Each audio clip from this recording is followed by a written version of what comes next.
महान आचार्य चाणक्य ने कहा था कि जिस व्यक्ति ने ये समझ लिया कि क्या, कब, कहाँ और कितना बोलना है, तो उस व्यक्ति को सफल होने से कोई नहीं रोक सकता। ऐसे व्यक्ति की सफलता सुनिश्चित है। जिस तरह कमान से निकला हुआ तीर लौटकर कभी वापस नहीं आता, ठीक उसी तरह से मुंह से निकले शब्द कभी वापस नहीं आते। शब्द और भाषा हथियार है, और कमजोरी भी। सही समय पर सही शब्दों के प्रयोग से इंसान परेशानियों से बच सकता है, लेकिन बिना सोचे समझे बोले गए शब्द इंसान की मुसीबत को बढ़ा देते हैं। द्रौपदी का ये बोलना कि अंधे का पुत्र अंधा ही होता है, महाभारत के युद्ध का मुख्य कारण बना था। आज भी लोग अपनी जबान का इस्तेमाल दूसरों को नीचा दिखाने और खुद को बड़ा बताने के लिए करते हैं, लेकिन जो समझदार और सफल इंसान होते हैं, वो ये अच्छी तरह से जानते हैं कि उन्हें किस वक्त कितना और क्या बोलना है। मौन रहने का मतलब ये नहीं है कि आपको पूरे दिन एक भी शब्द नहीं बोलना है या चुपचाप रहना है। मौन का मतलब है कि बेवजह शब्दों का प्रयोग नहीं करना है। जहाँ जरूरत है वही ही बोलना है और अपनी लक्ष्य पर ध्यान केंद्रित करना है। आज मैं आपको चुप रहने के साथ ऐसे फायदे बताऊंगा जिन्हें जानने के बाद आप आज से ही नहीं बल्कि अभी से उतना ही बोलोगे जितनी आपको जरूरत होगी। पहला फायदा, मौन लोगों का ध्यान खींचती है। महान आचार्य चाणक्य अपनी चाणक्य नीति में बताते हैं कि उन्होंने अपने हजारों शत्रुओं को अपनी खामोशी से परास्त किया था। वो खामोश रखकर अपने शत्रुओं को विचारों में उलझाए रखते थे और सही समय आने पर वह अपने दुश्मनों को ईंट का जवाब पत्थर से देते थे।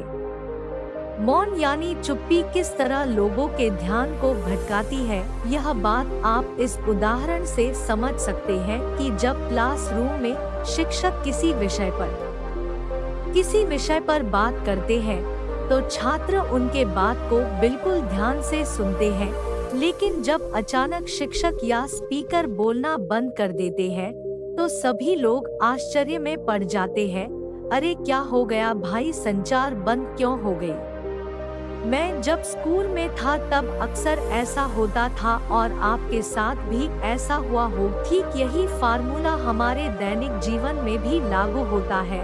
जब आप अपने काम से काम रखते हो, दूसरों के मामले में दखल नहीं देते हो, जरूरत हो तभी बोलते हो, तो लोगों का ध्यान आपके ऊपर जाता है।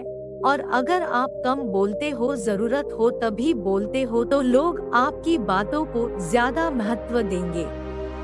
लोग आपकी बात को उन लोगों की तुलना में ज्यादा महत्व देंगे और ज्यादा याद रखेंगे जो लोग बिना जरूरत के बकबक करते रहते हैं। दूसरा फायदा, मौन बातचीत में मदद करता है। शांत रहना मोल भाव करते वक्त आपकी बहुत ज्यादा मदद कर सकता है। बातचीत के दौरान जब आप अचानक चुप हो जाते हो और सामने वाले इंसान को जवाब नहीं देते हो, तो ये खामोशी उस दूसरे इंसान को ये सोचने पर मजबूर कर देती है कि आखिर आप क्या सोच रहे हैं। तो फिर इसी चीज का आपको फायदा उठाना है और सामने वाले को ये सोचने दे कि आप क्या सोच रहे हैं। मान लो आप कोई डील फाइनल कर रहे हो, ये सामने वाले पार्टी को जल्दी से सही या फिर गलत कहकर जवाब मत दो, कुछ सेकंड रुको। आपकी ये चुप्पी सामने वाले इंसान को परेशान करेगी और वो सामने वाला इंसान बोलकर आपकी इस खामोशी को भरना चाहेगा और उनको सारी बातें बोलने दे, जिससे आपको बातचीत आगे बढ़ाने में मदद मिलेगी और आपका बातचीत दूसरों पर ज्यादा भारी रहेगा। तीसरा फायदा, मौन आपको विश्वास बनाने में मदद करता है। अगर आप एक मजबूत संबंध निर्माण करना चाहते हो तो उससे पहले आपको विश्वास बनाना होगा, और विश्वास तभी बनेगा जब आप सामने वाले इंसान की बातों को ध्यान से सुनोगे। यानी बातचीत के दौरान बोलोगे कम और सुनोगे ज्यादा, तो ऐसा करने से दूसरे इंसान को लगेगा कि आप एक अच्छे इंसान हो और सामने वाले की बात को अच्छे से सुनते हो, तो किसी को भी नजरअंदाज नहीं करते हो, और तभी तो वो आपके बातों को अच्छे से सुनेगा और विश्वास होगा। आपने ऐसे कई सारे लोगों को देखा होगा जो कोई प्रश्न पूछने के बाद रुकते ही नहीं हैं, अपनी बकबक चालू रखते हैं या फिर दूसरे को बोलने का मौका ही नहीं देते। अगर आप भी ऐसा करते हैं तो आपको दूसरे इंसान के भावनाओं को जानने का मौका ही नहीं मिलेगा और लोग आपके प्रश्नों का जवाब ही नहीं देंगे। इसीलिए कोई भी प्रश्न पूछने के बाद आप चुप हो जाओ और आप अपना राय मत दो। लोगों का क्या राय है उस बात पर, उस प्रश्न पर आप जानने की कोशिश करो, शायद आपको कुछ नया सीखने को मिल जाए। कुल मिलाकर आप प्रश्न पूछने के बाद जितना जल्दी चुप हो जाओगे, आपको उतना जल्दी आंसर मिलेगा।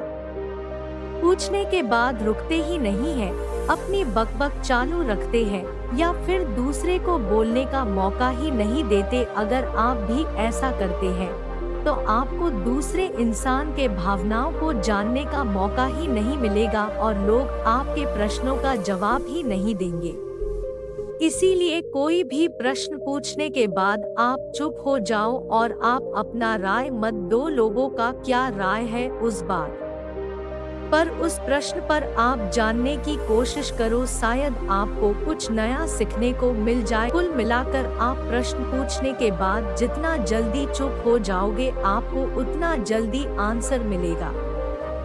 स्वामी विवेकानंद जी, जो अपनी बुद्धिमत्ता के कारण पूरी दुनिया में जाने जाते हैं, उनमें भी ये गुण देखने को मिलती है। वे भी अपने गुरु रामकृष्ण जी से जब भी कोई प्रश्न पूछते थे तो अपना राय तो बाद में देते थे, लेकिन पहले प्रश्न पूछने के तुरंत बाद चुप हो जाते थे ताकि उनके गुरुदेव की क्या राय है उस प्रश्न को लेकर, उस बात को लेकर ये जान सके। 5वां फायदा, मौन एक शॉर्ट पावर है, मतलब एक ऐसी शक्ति से है जिसकी मदद से आप सामने वाले से बिना लड़े हरा सकते हैं। इसका सबसे बेहतरीन उदाहरण है महात्मा गांधी जी, जो सत्य और अहिंसा के मार्ग पर चले थे और बिना लड़े उन्होंने अंग्रेजों को धूल चटाई थी। महात्मा गांधी जी जानते थे कि अगर हमने अंग्रेजों से लड़ाई की तो हम उनसे कभी नहीं जीत पाएंगे। उन्होंने शॉर्ट पावर का इस्तेमाल किया और अंग्रेजों को हराया। कई बार लड़ने से और झगड़ने से समस्या सुलझती नहीं है, लेकिन चुप रहने से और शांत हो जाने से समस्या सुलझ जाती है।